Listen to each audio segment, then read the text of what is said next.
स्वागत है आप सभी का हमारे आज के लेक्चर में।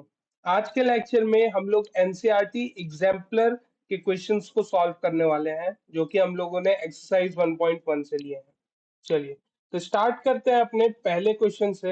एंड पहला क्वेश्चन हमारा कह रहा है कि right the correct answer in each of the following, यानी हमें एमसीक्यूज क्वेश्चन दिए हुए हैं और उन्हें हमें सॉल्व करना है। उन्हें हमें क्या करना है?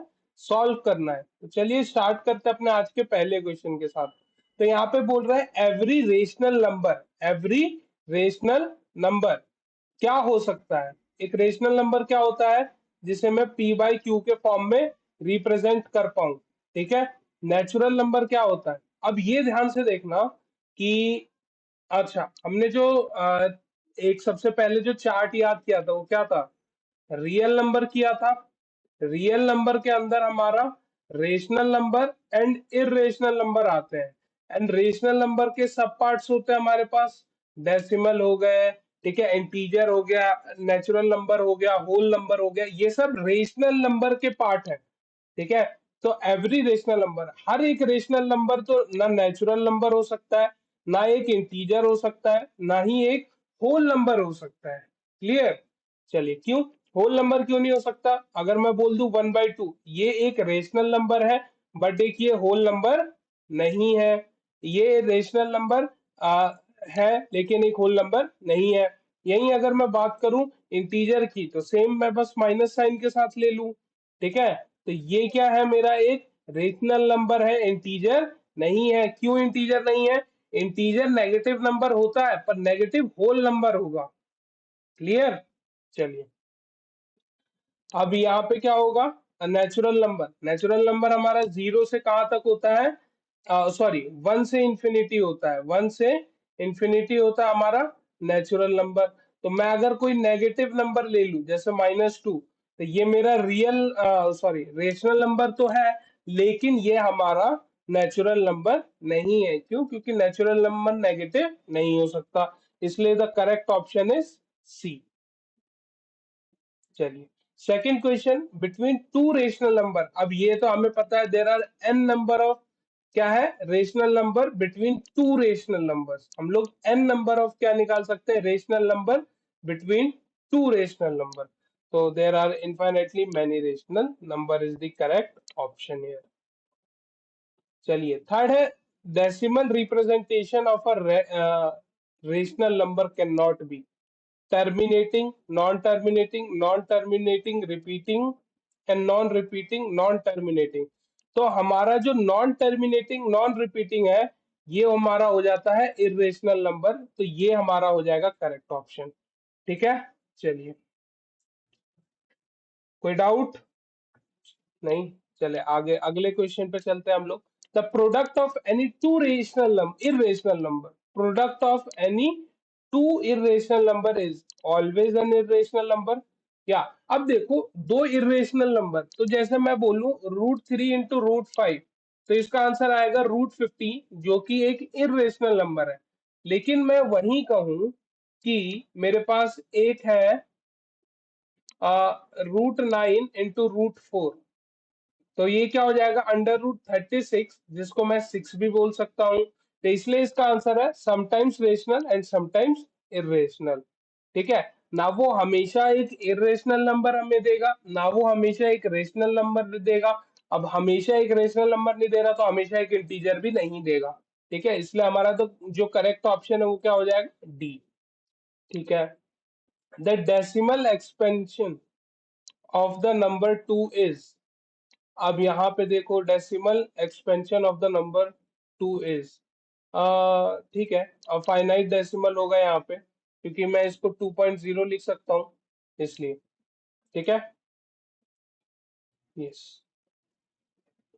अब क्वेश्चन 6, अब पूछ रहा है कि इनमें से कौन सा हमारा एक इरेशनल नंबर है, कौन सा हमारा एक इरेशनल नंबर है। ठीक है। इरेशनल नंबर ऐसे समझ लो जिसके जिसके ये p बाई क्यू के फॉर्म में है सब। ठीक है। जिसमें से या तो p पे रूट लगा हो या तो q पे रूट लगा हो, या दोनों पे भी लग सकता है, नॉट नेसेसरीली कि किसी एक पे लगे। ठीक है। तो ऐसे समझ लेना हमें बस। चलो, अब यहाँ पे √4/9 लिखा है। तो मैं इस अंडर रूट 4 को 2 लिख सकता हूँ और इसको 3, तो ये हमारा एक रेशनल नंबर बन जाता है। अब देखते हैं अंडर रूट 12/3, तो मैं ये कैंसिल आउट कर सकता हूँ 4 टाइम्स में एंड ये 2 हो जाएगा, जो कि हमारा एक रेशनल नंबर है। Root 7 and root 8। अच्छा, यहाँ पे ना 81 होना चाहिए, अदरवाइज यहाँ पे ना दो आंसर जो होंगे वो करेक्ट हो जाएंगे। तो अंडर रूट 81 को मैं क्या लिख सकता हूँ, 9 लिख सकता हूँ एंड अंडर रूट जो मेरा 7 है ये हमारा एक इरेशनल नंबर हो जाएगा। क्लियर है? चलो, अब आता है हमारा क्वेश्चन नंबर 7। अब पूछ रहा है इनमें से हमारा कौन सा नंबर जो है वो हमारा एक इरेशनल नंबर है। ठीक है, ठीक है, तो 0.14 ये हमारा क्या है, हम्म ये हमारा रेशनल नंबर है। ठीक है, हाँ, अब देखो 0.1416 रिपीट है, तो मैं 16 पे बेसिकली बार लिख सकता हूँ, और अगला है 0.1416 और फिर यही रिपीट हो रहा था इस पे बार। अब हमने एक बात बताओ, एनसीईआरटी में क्वेश्चन सॉल्व किया था कि सॉल्व दिस, जैसे कुछ भी ले लो, in the form of P by Q. अगर मैं इसको पी बाई क्यू के फॉर्म में लिख पा रहा हूं तो ये बेसिकली क्या है, ये हमारा रेशनल नंबर हुआ, है ना? तो मैं इसको भी लिख सकता हूँ पी बाई क्यू के फॉर्म में, इट मीन्स ये रेशनल नंबर है। इसको भी लिख सकता हूँ पी बाई क्यू के फॉर्म में, तो दैट मीन्स ये भी एक रेशनल नंबर है। ठीक है, लेकिन यहाँ देखना, यहाँ क्या हो रहा है, यहाँ एक जीरो है, फिर इसके बीच में दो जीरो आ गया, फिर तीन जीरो आ गया, यानी कोई पैटर्न नहीं बन रहा, यानी नॉन टर्मिनेटिंग, या तो ये टर्मिनेट तो नहीं हो रहा है, and non repeating, and non repeating. ये दोनों क्राइटेरिया जहां सेटल हो गया, जिसपे ये सूट हो गया ये क्राइटेरिया, वो क्या हो जाएंगे, वो क्या हो जाएंगे बच्चों, इरेशनल नंबर। क्या हो जाएंगे, irrational number. So option D is correct here. A rational number between root two and, अब हमें पता है दो नंबर के बीच में अगर हमें एक रेशनल नंबर निकालना हो तो हम कैसे लिखते हैं, A plus B divided by two. यहाँ पे ए को मैं रूट टू मान लेता हूँ, इसको 3, और ये डिवाइड बाय टू। कौन सा ऑप्शन है, ऑप्शन ए मैच हो गया, तो this is the correct answer. Clear? चलो, the value of 1.999 in the form of P by Q. या ये तो हमने बहुत बार कर रखा है, चलिए फिर एक बार और कर लेते हैं। तो इसको मैं बोलूंगा लेट 1.999। अच्छा, सबसे पहले तो मैं इसको थोड़ा सा ठीक करके लिखा, let x is equal to 1 point, इसको मैं 9 बार लिख सकता हूँ, कोई दिक्कत है? 9 रिपीट हो रहा है, रिपीट हो रहा है तो मैं उसके ऊपर जस्ट बार लिख दूंगा, इसका मतलब ये n टाइम्स रिपीट हो रहा है।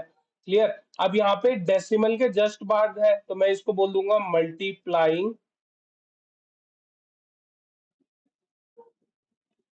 Both sides by two. Two से, सॉरी 10, माय मिस्टेक, 10 से इसको मैं क्या करूंगा, मल्टीप्लाई करूंगा, तो ये 10x हो जाएगा, और ये 19.9 बार आ जाएगा। इसको आप इक्वेशन 1 मानो, इसको equation 2, sorry. So equation 2 minus equation 1 हमें क्या दे देगा कि 10x माइनस एक्स कर देंगे, और 19.9 बार माइनस 1.9 बार। अब 0.9 बार है, यानी ये भी n टाइम्स है और ये भी n टाइम्स है, तो पॉइंट के बाद आ जाएगा 0, 19 में से 1 माइनस होगा, कितना बचेगा, 8, और यहाँ ये 9x हो जाएगा, ये क्या हो जाएगा, 9x। So x is equal to 2। कोई दिक्कत? यानी 1.99999 को हम क्या लिख सकते हैं, अप्रोक्सीमेटली 2 लिख सकते हैं। समझ गए? चलो,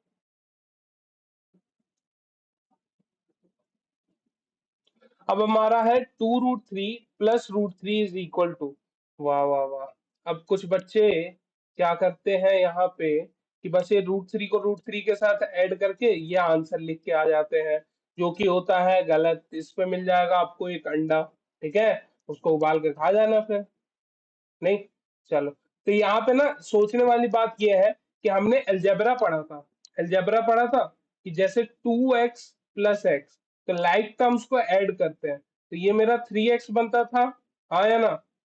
और कई बार क्या बच्चे गलती करेंगे कि यहाँ पे इसको 2x² लिख देंगे, ये गलत होता था, ये इसका सही मेथड था। यानी मैंने कैसे बताया कि 2 डब्बा प्लस एक डब्बा, तो मेरे पास क्या आ जाएगा, 3 डब्बा।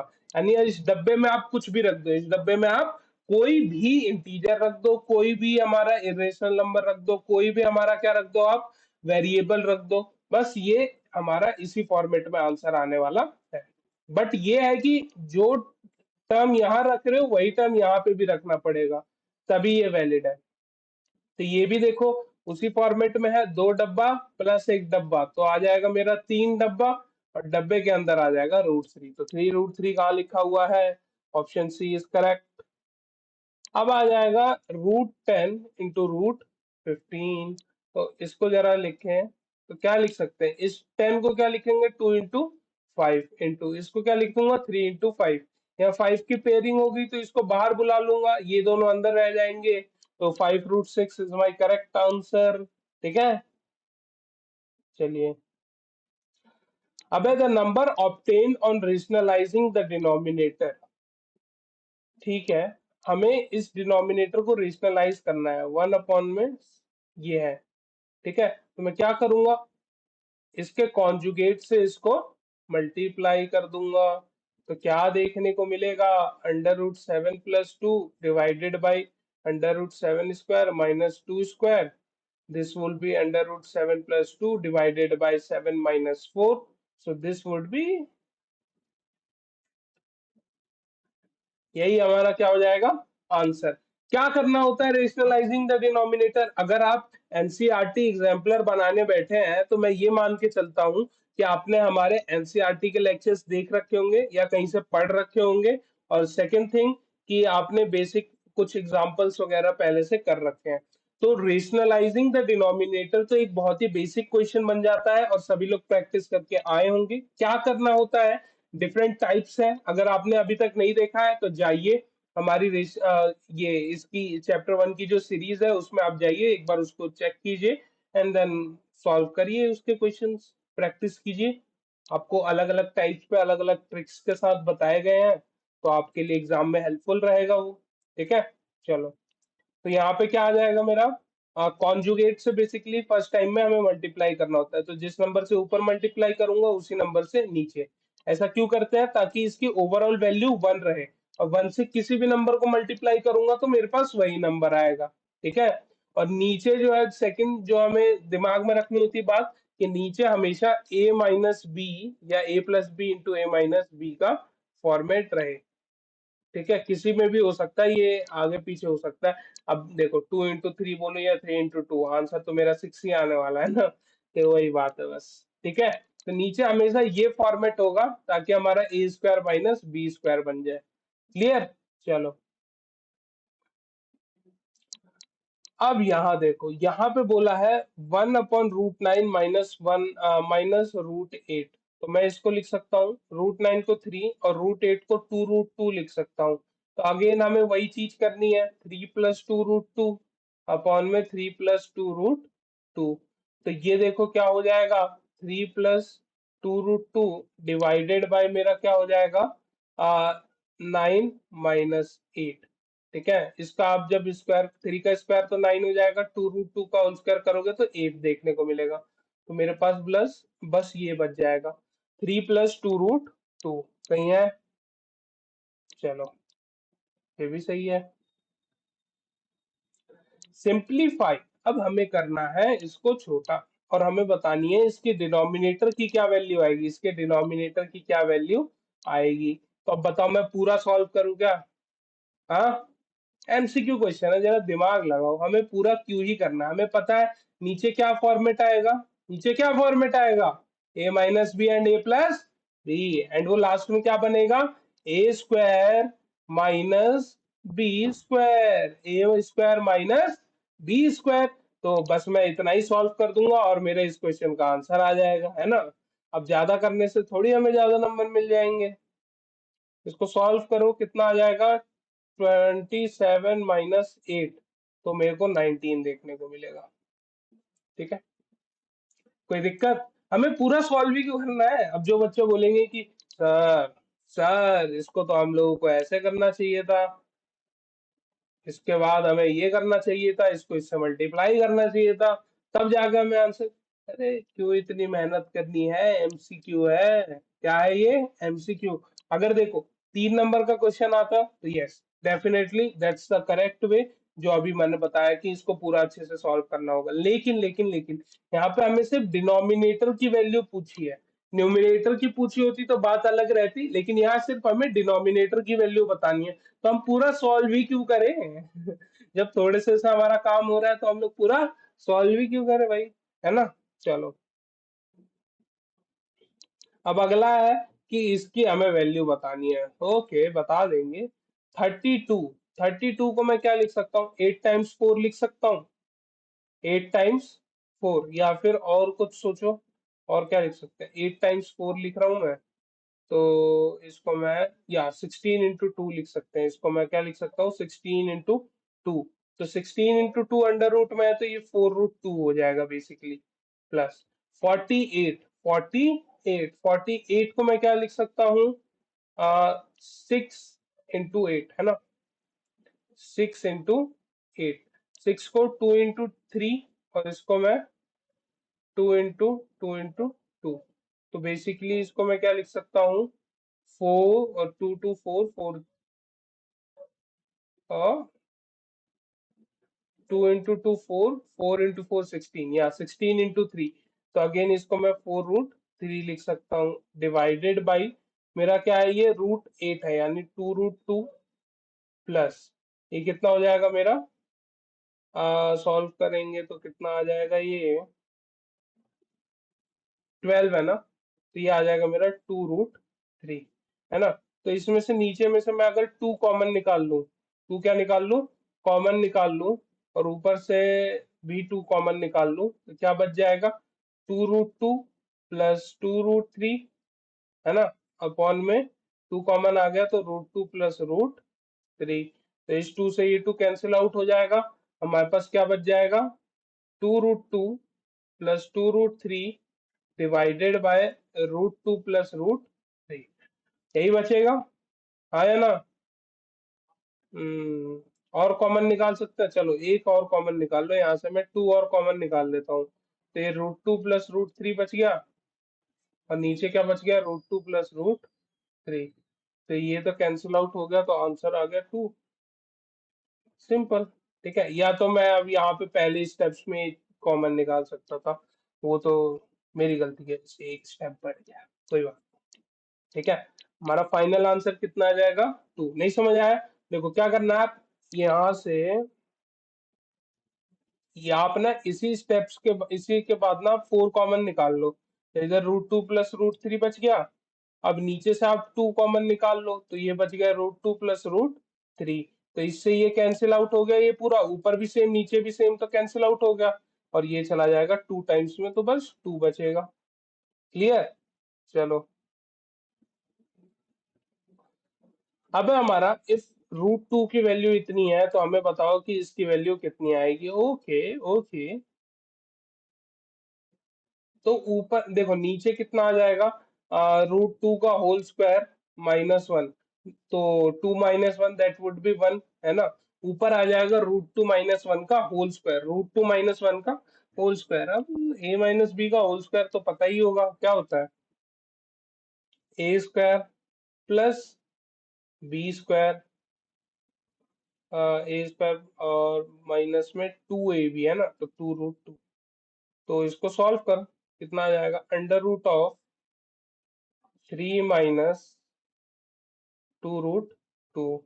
इसको सॉल्व करो, कितना आ जाएगा? √3 - 2√2 ना, तो 3 - 2 टाइम्स ऑफ 1.4142। ठीक है, तो √3 - 2.8284। ठीक है, सॉल्व करोगे तो ये अंडर रूट में आ जाएगा हमारा कुछ पॉइंट पॉइंट, एक सेकेंड, चलो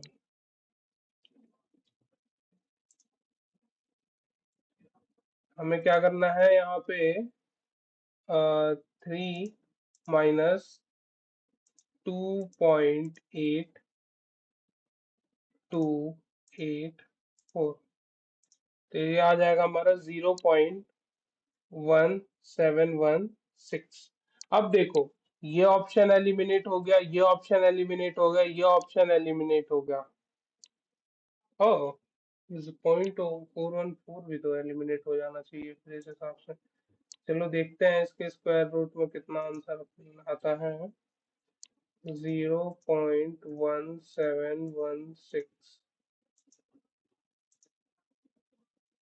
हाँ, 0.1716 इसके स्क्वायर रूट हम, हाँ ठीक है। चलो, अब यहाँ पे मैंने ये वाला नंबर एलिमिनेट क्यों किया, क्योंकि देखो क्या होता है कि जो नंबर अंडर रूट में है वही सेम नंबर तो बाहर आएगा नहीं, है ना। और ये वाली वैल्यू बहुत ही ज्यादा बड़ी है, इनके आने के लिए अंडर रूट में कम से कम 4 पॉइंट समथिंग होना चाहिए, और इसको भी आने के लिए अप्रोक्सीमेटली 4.5 से ग्रेटर देन कुछ होना चाहिए, ठीक है, समथिंग ग्रेटर देन दिस, ठीक है। तो दोनों ही केस नहीं है, यहाँ 0.17 कुछ है, तो इसीलिए जो मेरा एक ऑप्शन बच गया वही करेक्ट है, ठीक है। अब आप बैठ के ना इसका स्क्वायर रूट निकालते रहिए, उससे कोई फर्क नहीं पड़ने वाला, क्लियर। यहाँ पे आंसर इतना ही रहेगा, ठीक है। हाँ, एग्जाम में बैठ के निकालने मत लगना, वरना क्या होगा, टाइम वेस्ट होगा, ठीक है। और क्वेश्चन आ सकता है, क्यों आता है इस टाइप का क्वेश्चन, कब आएगा, जब एग्जामिनर चाहेगा आपके दिमाग को टेस्ट करना, ठीक है। अब चलो, हमें पता है कि अंडर रूट ये अगर हमें दिया हो तो इसका वैल्यू ये होता है, ठीक है। अगर मैं ये कर दूं तो इसकी वैल्यू ये हो जाती है ना। तो ये सेम चीज यहाँ पे है, तो 2 स्क्वायर, इसकी पावर 1/3, और इसकी पावर क्या हो जाएगी मेरी, 1/4। तो ये आपस में क्या हो जाएगा, और हमें पता है ये क्या हो जाएगा, 1/mn, ठीक है। हम ये नहीं पता हमें कि a की पावर m और उसकी पावर n हो जाए तो a की पावर mn हो जाती है ना। तो ये 1 अपॉन में यानी फ्रैक्शनल फॉर्म में, तो इसमें भी सेम ही केस अप्लाई होगा। तो यहाँ पे भी 2 × 1/3 × 1/4, तो ये कैंसिल होगा, ये 2 टाइम्स में जाएगा, तो 2 × 1⁶।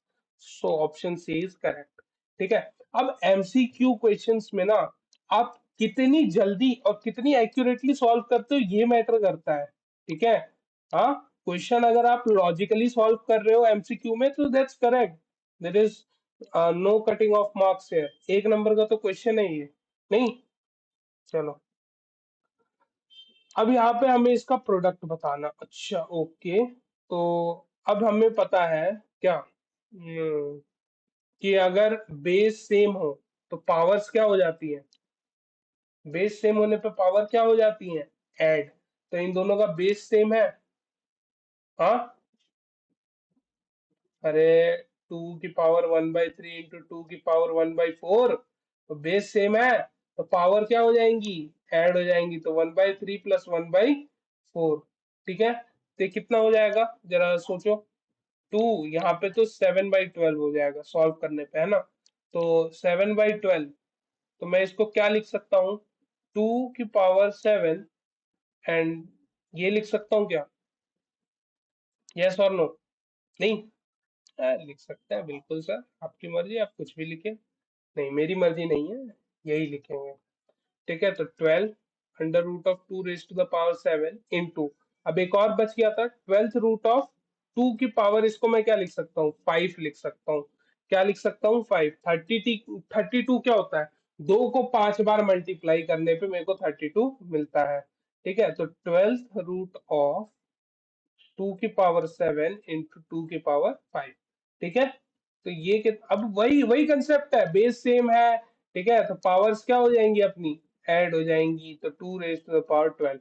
अब अंदर भी 12, बाहर भी 12, इसको मैं इस अंडर रूट 12 सॉरी ये 12th रूट को मैं क्या लिखूंगा 1/12 लिखूंगा, तो 12 से 12 कैंसिल आउट हो जाएगा, तो मेरा आंसर कितना आ जाएगा, आंसर कितना आएगा मेरा, ये बस 2 ही बचेगा, ये बस 2 ही बचेगा, मेरा आंसर ये आ जाएगा। ठीक है, चलो। ये हुई कुछ बात। चलो, 4th रूट ऑफ 81 को मैं क्या लिख सकता हूँ, 9 का स्क्वायर लिख सकता हूँ, तो लिख दीजिए सर। अब इसकी पावर -2 है, तो ये a की पावर m उसकी पावर n, तो a mn हो जाता है, हाँ या ना, तो 4th रूट ऑफ 9 की पावर -4। ठीक है, तो ये क्या हो जाएगा मेरा, 9 - 4 की पावर 1/4, तो ये कैंसिल आउट होगा, 9 इनवर्स हमारा बच जाएगा, 1/9 मेरा आंसर आएगा। क्लियर, तो ऑप्शन ए करेक्ट है। चलिए, एंड हमारा हो गया क्वेश्चन नंबर 20। इसके बाद एक क्वेश्चन और है बस, है ना। चलो, तो वैल्यू ऑफ दिस, हमें इसकी वैल्यू बताना है। अरे अरे अरे, फिर से चिंदी वाला क्वेश्चन। क्या हो जाएगा बच्चों, 256, ठीक है, और पावर क्या हो जाएंगी, ऐड हो जाएंगी, तो 0.25, 0.25। अब 0.25 को मैं लिख सकता हूँ 1/4, 0.25 की वैल्यू क्या होती है, 1/4, है ना। और मैं अगर, ये किसकी वैल्यू है, जरा सोच के बताओ, ये है कि अगर मैं 4 को 4 बार लिख दूं तो ये वैल्यू आ जाएगी। ठीक है, तो 1/4 ये हो जाएगा, इस 4 से कैंसिल, तो आंसर वुड बी 4। ठीक है, वही कहा है मैंने, सॉल्व लॉजिकली। आप एमसीक्यू में जितना ज्यादा क्वेश्चन लॉजिकली सॉल्व करोगे, ठीक है, जितना बुद्धि का इस्तेमाल करोगे कलम से ज्यादा, उतनी जल्दी सॉल्व होगा आपका एमसीक्यू क्वेश्चन, है ना। चलो, अब आ गया हमारा question number 21। Which of the following is equal to x. अच्छा, ठीक है, चलो, एक्स पावर्ड है 12/7 -x की पावर 5/7 सॉल्वेबल है क्या। हमें कहना है कि इसको सॉल्व करने के बाद इनमें से किसकी वैल्यू x आ जाए, तो ये तो यार फर्दर सॉल्व भी नहीं कर पाएंगे हम इसको, तो ये तो नहीं होगा ऑप्शन, है ना। चलो, और अब देखो, मोस्ट प्रोबेबली देखो इसमें क्या है, ये पावर हो जाएंगी ऐड, ऐड करने पे तो 1 आना बहुत ही ज्यादा मुश्किल है, अगर मल्टीप्लाई होता तो आंसर x आ जाता इस d वाले केस में, पर ऐड करने पे नहीं आएगा। ठीक है, आप करके देख सकते हो। देखो, जैसे a/b प्लस b/a है, तो ये ना ऐड करने पे a² प्लस b² ab हमें देगा। ठीक है, लेकिन वहीं अगर मैं ab × b/a ये होता ना, तो ये कट के आंसर 1 आ जाता, x की पावर 1 होती है और ये आंसर x आ जाता, लेकिन यहाँ पे ना बीच में मल्टीप्लाई का साइन है। ठीक है, तो इसीलिए ये हो जाएगा, इसकी वैल्यू x नहीं आने वाली, इसकी वैल्यू x नहीं आने वाली, तो अब बच गया ये और ये। चलो, तो किसको लगता है किसको पहले सॉल्व करना चाहिए, मैं तो कहता हूँ मोस्ट प्रोबेबली इसका आंसर सी होगा। ठीक है, क्योंकि लग रहा है, क्योंकि यहाँ पे देखो ये हो जाएगा 4/3, 4/3 अगेन मैं उसको फर्दर 12th रूट में तो नहीं लेके जाऊंगा, तो इसका आंसर ना सी ही होगा, गारंटी, 110% गारंटी। अब इसको सॉल्व करो सी को, और क्रॉस चेक करो कि मैंने जो ये एलिमिनेशन मेथड से सॉल्व किया है ये आंसर सही है या नहीं। ठीक है, अब बच्चे इसको बैठ के सॉल्व करेंगे, आपने क्या किया, बुद्धि का इस्तेमाल किया, आपने क्या किया, बुद्धि का इस्तेमाल किया, और लिख दिया कि सी करेक्ट आंसर है, जो उखाड़ना उखाड़ लो। ठीक है, चलो, क्या हो जाएगा यहाँ पे देखो, ये हो जाएगा हमारा √x³ है ना, तो मैं x की पावर क्या लिख दूंगा, 3/2 हो जाएगा। नहीं, चलो और एक बेसिक लेवल से समझते हैं। √x³ है, पहले इतना इसको सॉल्व करूंगा तो क्या होगा, x की पावर 3 और इसकी पावर 1/2, इसको सॉल्व करने पे क्या आ जाएगा, x की पावर 3/2। अब क्या है, इन 2, अब इसकी भी पावर हमें दे रखी है 2/3, तो ये आपस में मल्टीप्लाई होगा, इस 3 से ये 3 कट जाएगा, इस 2 से ये 2 कट जाएगा, आंसर आएगा x। तो इसीलिए ये हमारा सी जो है वो करेक्ट ऑप्शन है। ठीक है, समझ गए। बच्चे बैठते ऑप्शन ए बी सी सब सॉल्व करने लग जाते हैं, लेकिन हमें सिर्फ सॉल्व करके क्या चेक करना था। आंसर तो हमें पहले ही पता है कि सी होगा, लेकिन हमने अपने आंसर को क्रॉस चेक किया कि हम सही हैं। ठीक है, चलिए, तो यही था हमारे एमसीक्यू क्वेश्चन एक्सरसाइज 1.1 के NCERT exemplar. And NCERT exemplar बनाना is a must when you are class 9। This is देखो, एनसीईआरटी एग्जाम्पलर जो है इसके बारे में बहुत ही कम लोगों को पता होगा। ठीक है, जो बच्चे पढ़ रहे होंगे वो बेसिकली जाएंगे R D Sharma, R S Agarwal, इन सब के उस पे जाएंगे, सॉल्व कर रहे होंगे। No doubt they are good books, but जो प्रिस्क्राइब बुक्स हैं बाय सीबीएसई, हमें उस पे भी तो फोकस करना है। तो एनसीईआरटी, सॉरी, सीबीएसई ने हमें दो बुक प्रिस्क्राइब की है। First one is NCERT and the second one is NCERT exemplar.